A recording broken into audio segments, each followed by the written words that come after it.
Selamat pagi anak-anak hebat. Berjumpa lagi dengan Bu Elga. Hari ini adalah pertemuan pertama kita. Dikarenakan masih ada PPKM dan juga kondisi COVID-19 yang masih mengkhawatirkan, akhirnya kita masih harus melaksanakan pembelajaran secara daring. Tetap semangat ya. Hari ini kita akan belajar tema 1, selamatkan makhluk hidup. Subtema 1, pembelajaran 1. Mari kita mulai belajar. Tujuan pembelajaran kita hari ini, yang pertama, setelah membaca teks tentang perkembangbiakan jagung, siswa mampu menemukan ide pokok dan informasi penting serta menyajikannya dalam bentuk diagram. Yang kedua, setelah mengamati bunga, siswa mampu mengidentifikasi perkembangbiakan generatif melalui gambar yang dibuatnya dan manfaatnya dengan benar. Yang ketiga, setelah membaca teks tentang ASEAN dan kehidupan sosial budayanya, siswa mampu menyebutkan kehidupan sosial budaya dari dua negara ASEAN terkait kondisi geografisnya dengan benar. Sekarang coba kalian perhatikan berbagai tumbuhan di sekitarmu. Ada banyak jenisnya. Apakah kalian tahu apa saja manfaat tumbuhan bagi kehidupan kita? Yuk kita cari tahu. Anak-anak, tumbuhan itu memiliki banyak manfaat bagi kehidupan kita. Yang pertama, tumbuhan itu bisa kita manfaatkan sebagai penghasil bahan makanan dan obat-obatan untuk makhluk hidup lainnya. Jadi kita bisa makan nasi, sayur, buah, itu karena adanya tumbuhan. Kemudian obat-obatan seperti jahe, kunyit, temulawak, dan lain sebagainya bisa kita manfaatkan sebagai obat-obatan alami. Kemudian manfaat yang kedua adalah sebagai sumber oksigen atau O2. Jadi tumbuhan di sini melakukan kegiatan namanya fotosintesis. Dalam kegiatan fotosintesis ini, tumbuhan akan mengambil karbon dioksida. Karbon dioksida itu hasil dari pernafasan kita. Jadi yang kita keluarkan saat bernafas itu kan karbon dioksida. Itu nanti diambil oleh tumbuhan untuk melakukan kegiatan namanya fotosintesis. Hasil dari fotosintesis itu adalah oksigen. Nah, oksigen itu nanti akan kita gunakan kembali untuk bernafas. Makanya biasa kita dengar bahwa hutan itu adalah paru-paru dunia karena tumbuhan-tumbuhan di hutan itu akan menghasilkan oksigen untuk kita bernafas. Manfaat tumbuhan yang ketiga adalah sebagai tempat hidup hewan dan tumbuhan lainnya. Seperti kamu lihat, banyak hewan-hewan juga tumbuh di hutan. Kemudian contoh lainnya adalah anggrek. Anggrek bisa hidup dengan diletakkan di tumbuhan mangga dan sebagainya. Sebenarnya masih banyak lagi manfaat tumbuhan bagi kehidupan kita. Kalian bisa cari tahu lebih dalam lagi. Kalian bisa baca buku dan juga bisa cari di sumber-sumber yang lainnya. Setelah mengetahui manfaat tumbuhan bagi kehidupan, kita akan belajar lebih jauh mengenai perkembangbiakan tumbuhan. Sebelumnya, kita cermati terlebih dahulu laporan pengamatan yang telah dilakukan Edo tentang bagaimana jagung berkembang biak.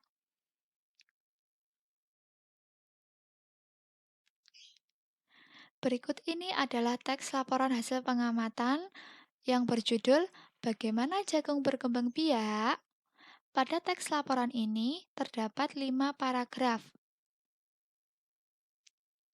Sebelum kita gali lebih dalam tentang teks laporan, kita perlu tahu terlebih dahulu apa itu teks laporan.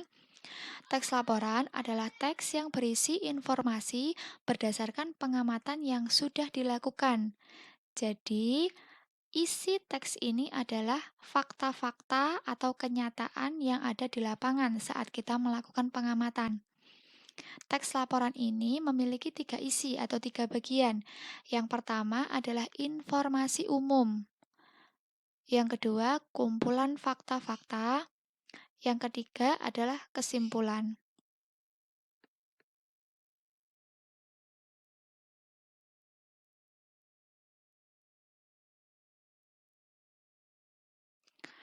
Pada laporan hasil pengamatan, kita juga bisa menemukan ide pokoknya. Ide pokok selalu ada di setiap paragrafnya, disebut dengan ide pokok paragraf. Kalian harus bisa membedakan antara ide pokok dan kalimat utama.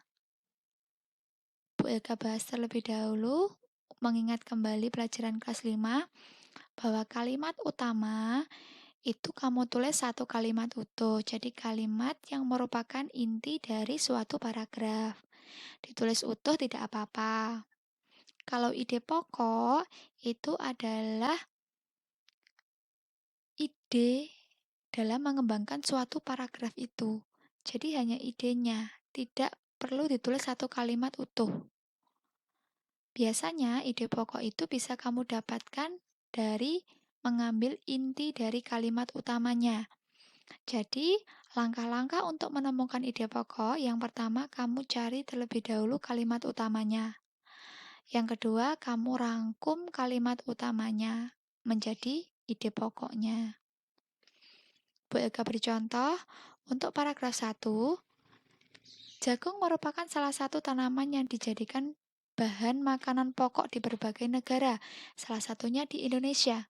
Di Indonesia, penduduk Pulau Madura menjadikan jagung sebagai makanan pokoknya. Jagung merupakan salah satu tanaman penghasil karbohidrat yang sangat diperlukan oleh tubuh. Dari paragraf 1 ini, kita bisa menemukan kalimat utamanya terlebih dahulu. Kalimat utamanya ada di kalimat pertama. Jagung merupakan salah satu tanaman yang dijadikan bahan makanan pokok di berbagai negara, salah satunya di Indonesia. Itu kalimat utamanya. Sekarang kita cari ide pokoknya. Kamu buat ringkasan atau intinya dari kalimat itu. Kalau di sini Bu Elga akan menulis ide pokok dari paragraf 1 adalah jagung salah satu bahan makanan pokok di Indonesia. Itu ide pokoknya paragraf 1. Kemudian paragraf 2, seorang petani jagung memulai pembiakan tanaman dengan menanam biji jagung. Setelah 3-4 hari bakal tanaman akan muncul di permukaan tanah. Tanaman jagung akan terus tumbuh menjadi besar. 3 hingga 3,5 bulan, buah jagung akan dapat dipanen oleh petani. Buah jagung yang berbentuk seperti tongkol pada mulanya berupa sekuntum bunga. Kalimat utamanya ada di kalimat pertama. Kemudian ide pokoknya adalah pembiakan tanaman jagung dengan menanam bijinya. Untuk paragraf 3, 4, dan 5 bisa kalian kerjakan sendiri sesuai dengan yang ada di buku siswa.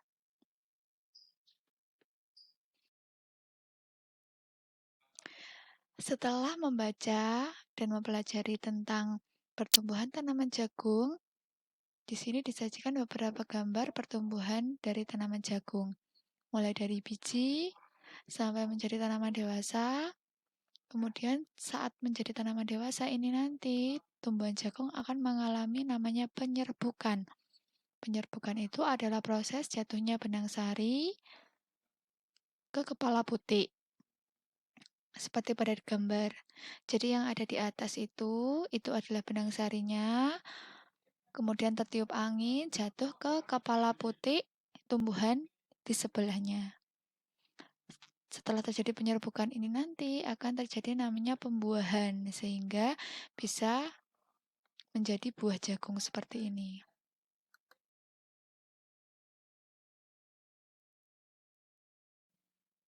Jadi, dapat kita ketahui bersama bahwa bunga itu merupakan alat perkembangbiakan generatif pada tumbuhan. Jadi, terjadi pertemuan antara sel kelamin jantan dengan sel kelamin betina. Sel kelamin jantannya berupa benang sari, sel kelamin betinanya berupa putik.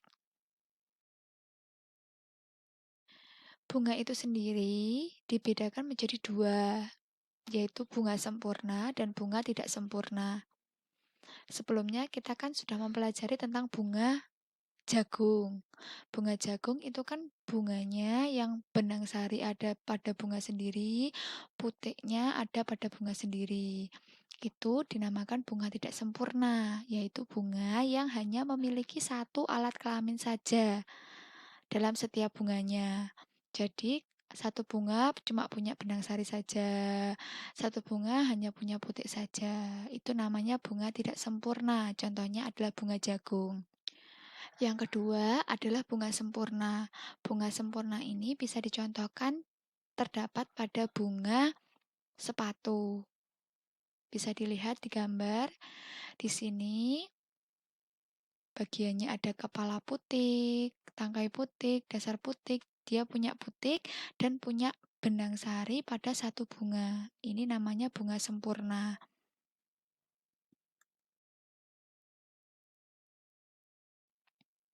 Penyerbukan itu sendiri banyak macam-macam caranya.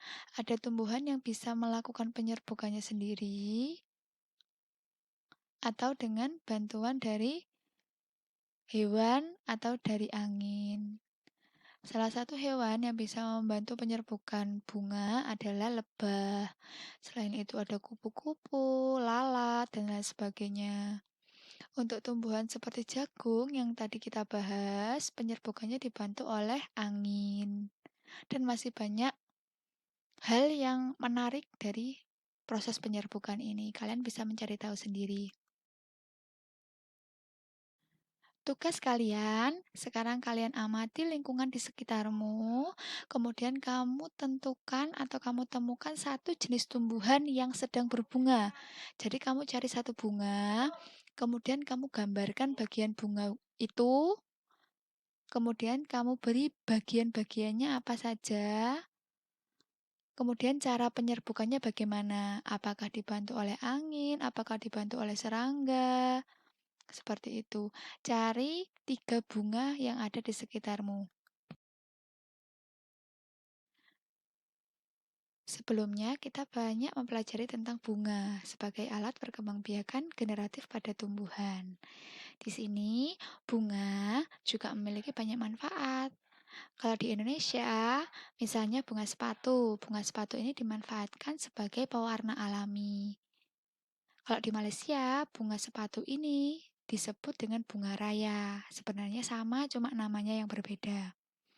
Kemudian ada bunga Kamboja.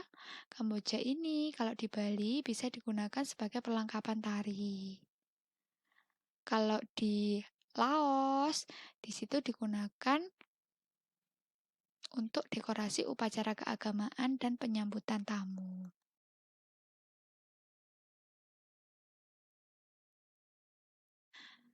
Tadi kita sudah mempelajari tentang bunga-bunga yang ada di beberapa negara. Sekarang kita pelajari lebih lanjut tentang 10 negara yang termasuk dalam ASEAN. ASEAN ini adalah organisasi persatuan negara-negara se-Asia Tenggara. Di sini anggota negara ASEAN ada 10 negara.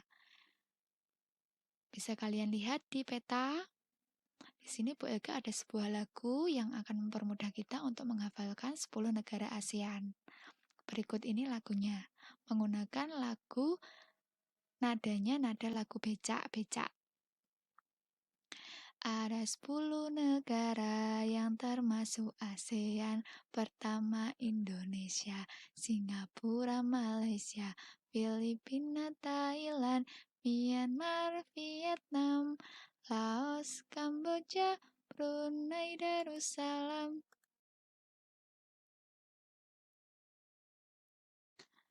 Sebelumnya, kita telah mengetahui bahwa ada 10 negara anggota ASEAN. Sekarang kalian baca terlebih dahulu buku siswa tema 1, halaman 8 sampai 9.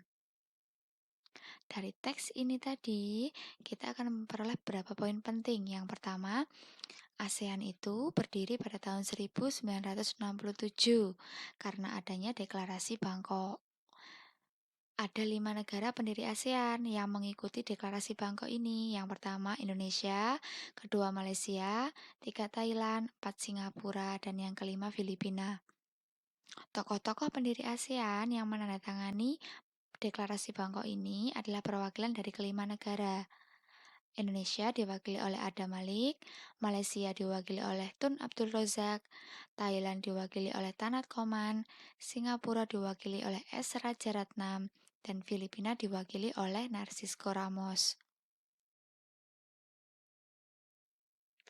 Sekarang, ayo kita cari tahu kondisi geografis negara di Asia Tenggara. Sebelah utara, negara Asia Tenggara berbatasan dengan Cina dan Laut Cina Timur. Di sebelah timur, berbatasan dengan negara Papua Nugini dan Samudra Pasifik. Di sebelah selatan, berbatasan dengan benua Australia dan Samudra Hindia. Di sebelah barat, berbatasan dengan Samudra Hindia, Teluk Benggala, Laut Andaman, dan Bangladesh. Itulah kondisi geografis di Asia Tenggara, dikelilingi oleh lautan.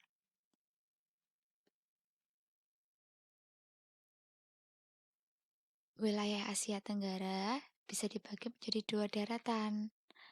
Yang pertama daratan berbentuk semenanjung yang terdiri dari negara Myanmar, Thailand, Laos, Kamboja, Vietnam, dan Malaysia bagian barat. Untuk daratan yang berbentuk gugus kepulauan, contohnya adalah negara Filipina, negara kita Indonesia, Malaysia bagian timur, Singapura, dan Brunei Darussalam.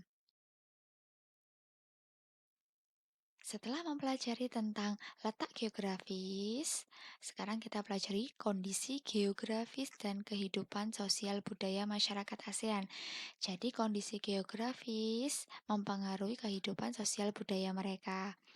Yang pertama, kita akan mengenal negara kita, Indonesia. Indonesia itu merupakan negara kepulauan terbesar dengan jumlah pulaunya hampir mencapai 17.504. Dan sebagian wilayahnya terdiri dari perairan. Indonesia merupakan negara dengan penduduk yang beragam agama, suku, bangsa. Kalian tahu sendiri kan? Negara selanjutnya adalah Brunei Darussalam. Brunei artinya nah baru, Darussalam artinya tempat yang damai atau rumah keamanan. Penduduk Brunei Darussalam adalah orang Melayu. Budayanya banyak dipengaruhi oleh ajaran Islam. Budaya di sana dalam percakapan menunjuk jari telunjuk dianggap kasar di sana. Tradisinya tidak berjabat tangan dengan lawan jenis dan melepas sepatu saat memasuki rumah orang lain. Di Brunei Darussalam juga ada suatu kampung namanya Kampung Anyer. Di sana disebut dengan Desa Terapung. Selanjutnya adalah negara Malaysia. Di Malaysia, makanan khas yang terkenal adalah nasi lemak. Di sana ada patung namanya patung Dewa Murungga yang terkenal sebagai salah satu kuil Hindu di luar India yang paling populer. 3 kaum utama di Malaysia adalah kaum Melayu, Tionghoa, dan India. Di Malaysia juga terdapat kota namanya kota Georgetown. Di situ ada kota yang memiliki ragam jenis budaya.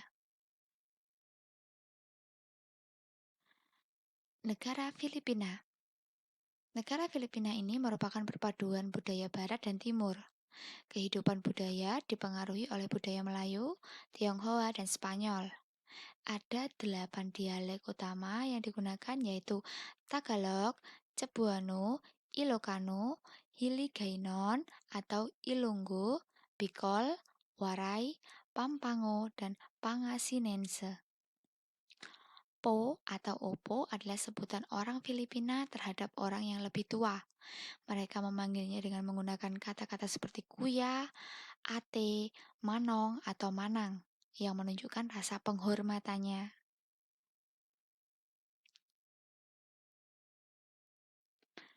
Negara Kamboja. Orang Kamboja atau Khmer mengenakan syal kotak-kotak yang disebut dengan krama. Pria dan wanita Kamboja mengenakan bandul Buddha pada kalungnya. Tujuannya untuk menjaga dari roh jahat dan membawa keberuntungan. Makanan yang terkenal di Kamboja adalah cha yang berarti tumisan. Tari yang terkenal di sana adalah tari Apsara.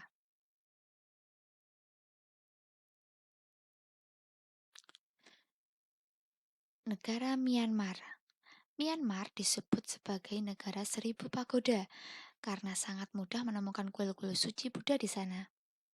Mayoritas penduduk Myanmar adalah keturunan Tibet. Bahasa yang digunakan adalah bahasa Birma. Pakaian tradisionalnya disebut dengan longyi yang mirip dengan sarung di Indonesia. Namun, kain ini membelit bagian tubuh mereka mulai dari perut hingga betis. Selanjutnya adalah negara Vietnam. Di Vietnam ini, permainan tradisional anaknya adalah permainan menangkap jangkrik dengan mata tertutup. Baju khasnya disebut dengan Ao Dai.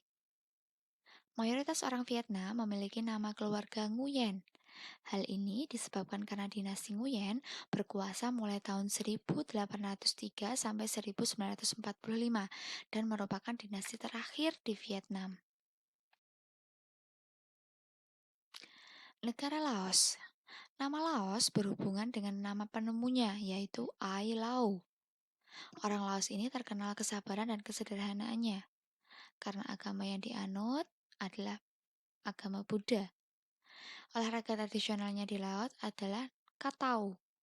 Olahraga seperti olahraga bola voli, namun menggunakan kaki untuk menangkap dan memukul bola. Bola terbuat dari anyaman bambu. Tahun baru di Laos disebut dengan Bun Pi Mai. Makanan utamanya adalah nasi atau beras ketan yang dimakan dengan tangan langsung. Orang Laos menyebut dirinya Luk Khao Niao, yang artinya anak turun nasi ketan. Upacara sakral pemberian sedekah atau dikenal dengan Sai Bat merupakan upacara yang ada di Laos. Singapura. Singapura merupakan negara yang terkenal sebagai negara terbersih se-Asia Tenggara. Singapura ini memiliki lambang negara yaitu Merlion atau patung berkepala singa dan berbadan ikan. Singapura ini berasal dari kata Sanskerta yang artinya kota singa. Penduduk Singapura berasal dari Cina, Melayu, India, dan Eropa. Singapura memiliki 4 bahasa resmi, yaitu Melayu, Mandarin, Inggris, dan Tamil. Makanan yang sangat digemari masyarakat Singapura adalah kepiting cabai. Thailand biasa dikenal dengan sebutan negara gajah putih. Negara terakhir adalah negara Thailand. Thailand ini merupakan satu-satunya negara di ASEAN yang tidak pernah dijajah bangsa Eropa. Thailand dalam bahasa Thai artinya Pratet Thai yang artinya tanah kebebasan. Indonesia dan Thailand memiliki tradisi yang sama yaitu tradisi minum teh.